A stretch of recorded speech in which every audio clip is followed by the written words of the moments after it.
There have been a lot of conflicting reports on what's going to happen in the Harbinger Collection event actually in less than 2 weeks now, which is kind of crazy. Because there's one side that's saying there's nothing that's going to happen, there's going to be no LTM, it's going to be the worst event to ever happen to Apex. But on the other side, we've got people like Cramarindo saying it's going to be a big content drop with potentially a skull grenade, a new map update, and potentially cross progression. So we're going to take a look at the most optimistic, while being realistic, potential things to come in the Harbinger Collection event. First of all, the skull grenade might sound like a surprise to you, but it is realistic that this comes because it has been present in the files since Season 18 launch. We don't really know too much about what it could be. There are theories it could be reusing the Datamine skull grenade from Apex Mobile, where it's basically a seeking grenade.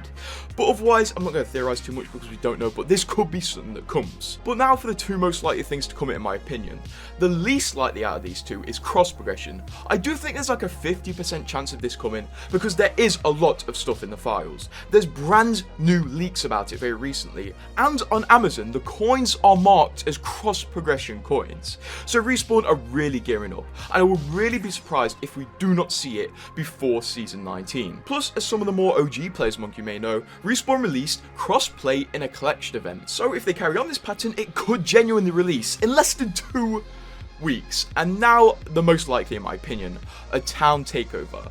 I do think there's a fairly high chance of a town takeover coming, because right now Stormpoint is out of rotation, and in lore it's been hit by a bad storm, so it literally needs to come back with a map update to actually come back. And this is where the Watson Town takeover from a few months ago comes in.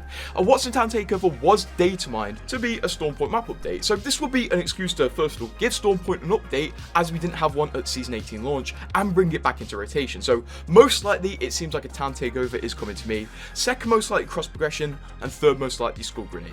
So what do you think about this more optimistic look? Honestly, I prefer to look this way because it does seem more realistic to me. And would you guys be happy with a Watson Town takeover? And subscribe.